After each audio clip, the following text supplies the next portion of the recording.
Halo bro, what's up guys? Bertemu lagi dengan saya di sini dan alhamdulillah diberikan kesempatan oleh Allah SWT untuk melihat videoku kali ini. Dan dengan mata kuliah Indonesia Budaya Jawa. Dalam video kali ini saya akan membahas tentang cerita Perjanjian Giyanti. Oke, langsung saja kita mulai. Oke, Perjanjian Giyanti adalah salah satu peristiwa besar yang terjadi pada tahun 1755.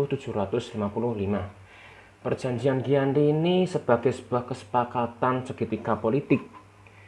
Tiga pihak yaitu Pakubuwono III, Pangeran Mangkubumi, dan Perserikatan Dagang Hindia Belanda yaitu atau yang disebut dengan VOC.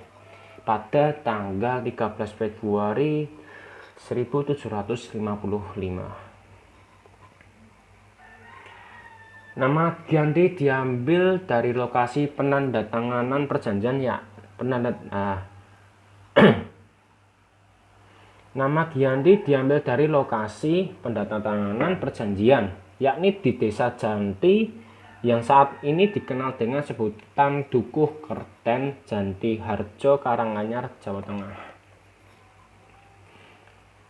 Perjanjian Giyanti ini dibuat untuk meredakan api konflik yang berlangsung berlarut-larut pasca berpindahnya Keraton Kartasura ke Surakarta. Api geger ini ternyata masih belum rampung ya.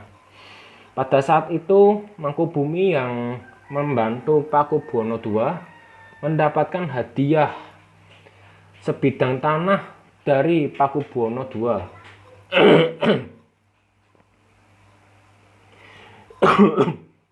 Namun hal ini malah menimbulkan kecemburuan, di mana luas tanah tersebut menjadi penyebab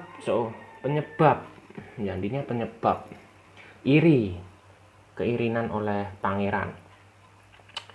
Kecemburuan ini di mana luas tanah tersebut menjadi penyebab dan pangeran melaporkan ketidakadilan tersebut kepada Gubernur Jenderal Van Inhofe yang membuat tanah tersebut tidak jadi dimiliki oleh Mangkubumi.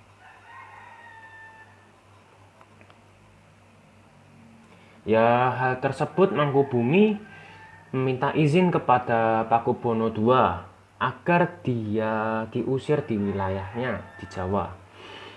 Pakubuwono pun akhirnya memberikan uang sebanyak 3.000 real guna makan dan minum intinya diberi sangu 3.000 real untuk makan dan minum. Sejak itulah terjadi pecah perang di Mangkubumen. Banyak sekali ya tentara, VOC, terus masyarakat itu banyak yang mati karena peperangan itu. Hal ini mendorong Jenderal VOC untuk mengambil sikap secara tertutup melakukan perundingan bersama Pangeran Mangkubumi guna menyelamatkan daerah operasionalnya. Setelah beberapa kali melakukan perundingan, Jenderal Hartig bersepakat dengan keinginan Pangeran Mangkubumi yang juga hendak menjadi penguasa di tanah Jawa. Ya, pada tanggal 23 September 1754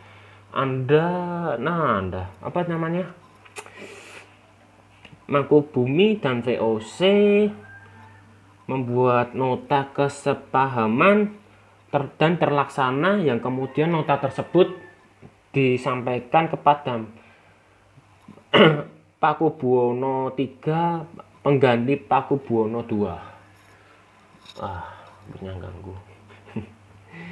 Isi tersebut menyatakan bahwa Pangeran Mangkubumi mendapatkan wilayah pada tanggal 4 November 1754 Pakubuwono menyatakan setuju atas nota kesepahaman tersebut. Surat penutupan tersebut disampaikan oleh Gubernur Jenderal VOC yang bernama Jacob Moschel. Kesempatan ini mendorong terjadinya sebuah perjanjian besar yang ditandatangani di Desa Giyanti, yang mana dinamakan sebagai Perjanjian Giyanti. Perjanjian Giyanti ini menjadi pangkal terbelahnya Jawa menjadi dua bagian, atau yang dikenal dengan Palihan Nagari, merupakan awal mula naiknya tahta Pangeran Mangkubumi di Yogyakarta sebagai Sultan Hamengkubuwono I dengan gelar Senopati ing Ngaloga Sayyidin Panatagama Khalifatullah. Namanya cukup keren ini. Sejak menandatangani perjanjian tersebut pada tanggal 13 Februari 1755. Ya, di tanggal 15 Februari 1755 ini terjadi penemuan untuk meneruskan pembagian atribut-atribut keraton seperti keris sebagai pusaka raja diserahkan kepada Hamengkubuwono I. Kemudian dua bahasa tarian tutup kepala, yaitu yang disebut belangkon ya, kalau di Solo belangkon, kalau di Jogja namanya kupluk. Hal inilah yang membuat cara berpakaian adat orang Solo dan Jogja itu berbeda. Nah, contohnya seperti ini. Gambar belangkon di Jogja dan gambar belangkon di Solo itu berbeda ya. Dari bentuknya aja sudah berbeda dan motifnya juga sudah berbeda itu. Namanya pun juga beda. Kalau nggak salah tuh kupluk ya. Kalau di Jogja itu, kalau di Solo tuh kupluk.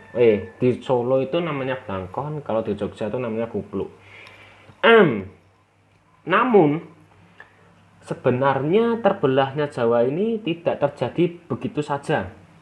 Seperti halnya bahasa. Bahasa ini menjadi berbeda juga karena lingkungan. Kebiasaan sehari-hari, pembagian bahasa ini memiliki proses panjang pembentukannya.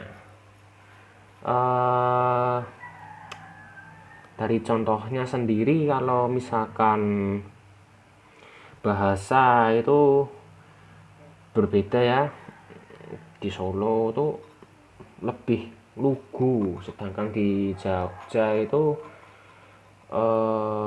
saya lupa itu apa ya.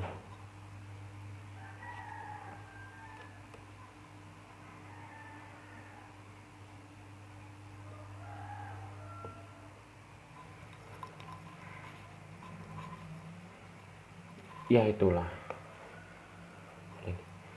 Namun terbelahnya Jawa ini tidak terjadi begitu saja.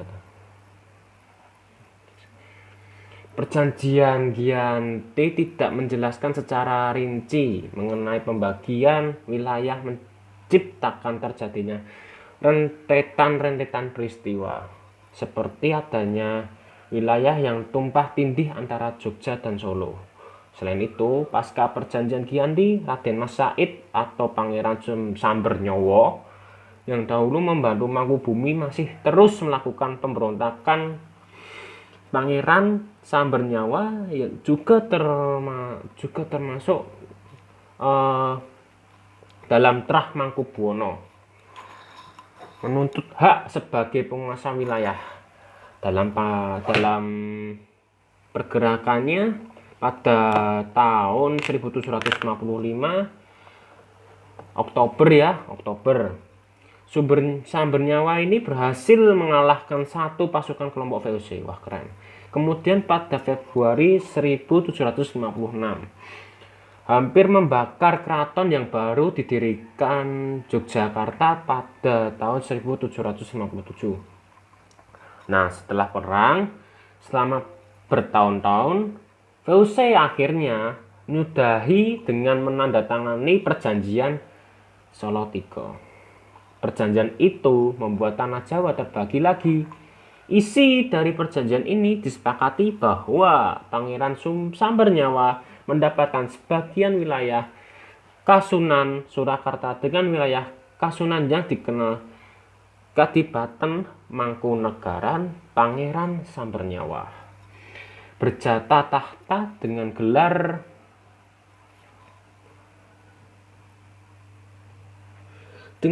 yang cukup unik dan panjang sekali. Ini keren ini namanya.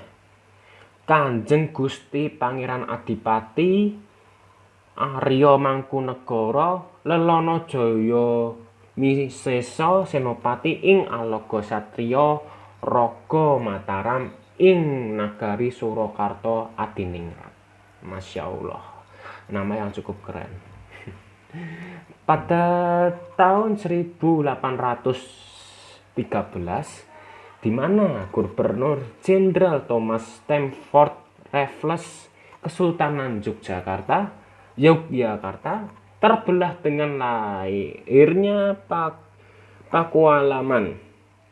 Dengan demikian, tanah Jawa memiliki 4 wilayah pemerintah, masing-masing berdiri dengan perbedaan orientasi politik yang membuat Jawa memiliki rupa yang beragam, di mana Republik Indonesia Kasunanan Surakarta rupa yang beragam, di mana